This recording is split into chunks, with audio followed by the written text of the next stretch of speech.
एक शाम प्राची टीवी पर सीरियल देख रही होती है। तभी उसकी सास वहाँ आती है। अरे सीरियल में तो ऐसे मग्न है जैसे आज रात का खाना पड़ोसी आकर बनाएंगे। मुझे पता ही नहीं था आपने अपने बेटे की शादी पड़ोस में भी की हुई है। हैं? मतलब? मतलब इस घर में सारा काम बहू ही करती है, आप तो सिर्फ खर्राटे मारती हैं। अच्छा जी, फिलहाल तो तुम आराम फरमा रही हो, चलो जाओ, ये मेरी टीवी देखने का समय है। आहा, इसलिए मुझे भगाया जा रहा है। सॉरी, अब तो बिल्कुल नहीं जाऊंगी। प्राची की इस बात पर दोनों सास बहू के बीच टीवी रिमोट के पीछे बच्चों जैसे छीना झपटी शुरू हो जाती है, जिसके बीच श्लोक भी काम से घर वापस आ जाता है। हाँ, आज मेरी चूहे बिल्ली की जोड़ी किस बात पर झगड़ रही है? अरे तेरे बीवी मुझे टीवी ही नहीं देखने दे रही। अरे तुम्हारी मम्मी मुझे खाना बनाने के लिए फोर्स कर रही है। अरे वाह, ऐसे बेतुके रीजन पर तो बच्चे भी झगड़ा नहीं करते। अरे मुझे कुछ मत बोल, सब इसने ही शुरू किया है। हाँ हाँ, जैसे आप तो बहुत दूध की धूली है ना। अरे बस, दोनों चुप। प्राची जाओ, खाने की तैयारी करो।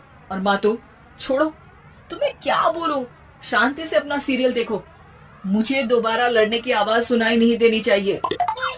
ऐसा बोलकर श्लोक वहां से चला जाता है, जिसके पीछे पीछे प्राची भी कुछ न कुछ बड़बड़ाते हुए रसोई में चली जाती है। हाँ हाँ, सासू जी को तो कुछ बोलेंगे ही नहीं, बस मुझ पर ही हुक्म चलता है, खाना बनाओ, जैसे मैं इनके घर में खाना बनाने के लिए आई हूँ। इसी तरह शाम बीतती है और रात को श्लोक और प्राची की सास खाना खाकर सोने चले जाते हैं, लेकिन प्राची गुस्से में कुछ खाए बिना काम में ही लगी रहती है। इस घर में किसी को घंटा फिक्र नहीं पड़ता, मैं खाऊं या भूखी रहूं। प्राची कुछ देर के लिए रसोई से बाहर जाती है और जैसे ही वापस आती है तो वहाँ दूध का भरा ग्लास देखकर हैरान रह जाती है। फिक्र पूरी है, बस दिखाना नहीं है।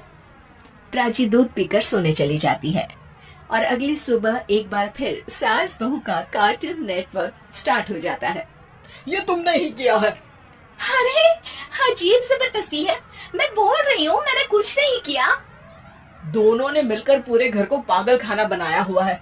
यहाँ कोई नॉर्मल इंसान तो रह ही नहीं सकता, इसीलिए अब पड़ोसी क्या रिश्तेदार भी घर आने से कतराते हैं। और सुन बेटे, तू भी चंगा, तेरी माँ भी चंगी, तेरी बीवी भी चंगी, रिश्तेदार। हाँ जी, आपको नहीं पता क्या, गंगाधर ही शक्तिमान है, रिश्तेदार ही। हाँ हाँ, बस समझ गया। कभी जानवरों जैसे लड़ेंगी तो कभी जुगलबंदी करेंगी। भाई मैं आप दोनों के बीच में नहीं फंसना चाहता। सास बहू की इस मनमौजी जोड़ी से परेशान होकर श्लोक अपना सिर खुजलाता वहां से चला जाता है। चलो अब मैं भी कीर्तन में जा रही हूँ। इस पर जैसे ही सास कमरे में अपना पर्स लेने जाती है तो वहां नाश्ते की प्लेट रखी देख मुस्कुराने लगती है और नाश्ता करके घर से बाहर निकलते हुए कुछ पैसे टेबल पर रख जाती है, जिसके कुछ देर बाद सिलेंडर वाला घर आता है। ओ मोरी मैया, मैं सिलेंडर के बारे में तो बिल्कुल भूल ही गई थी। घर खर्च के सारे पैसे भी मम्मी के पास है और श्लोक से बोला तो उल्टा 4 बात सुनाएंगे। प्राची ये सोच ही रही होती है कि अचानक उसका चेहरा चमक उठता है और वो घर में आकर इधर उधर देखने लगती है।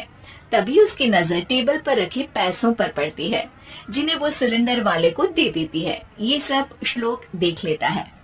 अच्छा बेटे, इतना बड़ा घोटाला, सबके सामने मैं तेरी दुश्मन और पीठ पीछे तेरी मेरी यारी।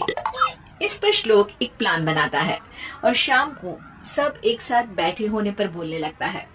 माँ, तुम दोनों की बहुत लड़ाई होती है, इसलिए मैं सोच रहा हूँ कि प्राची को उसके घर छोड़ाऊं, इससे वो भी खुश रहेगी और तुम भी। अचानक श्लोक की ये बात सुनकर सास बहू शौक से उसकी तरफ देखती है। अरे ऐसे कैसे घर छोड़ाओगे, मुझे कहीं नहीं जाना। अरे तुमने बोला नहीं पर मैंने सुन लिया, तुम्हें मम्मी के साथ रहना अच्छा नहीं लगता, मुझे पता है। अरे वाह, अरे जब बहू खुद कुछ काम बोले तो वो तुझे सुनता नहीं, और अब जो इसने बोला ही नहीं वो तू समझ गया। जब उसे नहीं जाना तो फिर जबरदस्ती क्यों कर रहा है? अच्छा, फिर आपको मौसी के घर छोड़ाता हूँ, बस अब आप दोनों एक घर में एक छत के नीचे नहीं रह सकती। मैं इस टॉम एंड जेरी की जोड़ी को और नहीं झेल सकता। है? ऐसे कैसे नहीं रह सकते? तुम्हें इतनी दिक्कत है तो तुम्हारा बोरिया बिस्तर पैक कर देती हूँ। लेकिन मम्मी जी कहीं नहीं जाएंगी। बिल्कुल, यही सुनना था मुझे। अगर दोनों में इतना ही प्यार है फिर हर वक्त ये लड़ाई का नाटक क्यों करती हो? देखा मैंने कैसे माँ किचन में दूध रखती है और तुम उनके लिए कमरे में नाश्ता रखती हो, और कैसे वो पहले ही तुम्हारी दिक्कत समझकर घर में पैसे रखकर बाहर जाती है। अरे भाई, इतना ड्रामा तो डेली सोप में भी नहीं होता जितना तुम दोनों ने इस घर में फैलाया हुआ है। तू हमें टॉम एंड जेरी बोलता है ना, तो याद कर वो दोनों भी एक दूसरे को बाहर वालों की बुरी नजर से बचाने के लिए हमेशा सबके सामने लड़ते थे, लेकिन अकेले में दिक्कत के समय मदद भी तो करते थे। बस हमारा रिश्ता भी कुछ ऐसा ही है।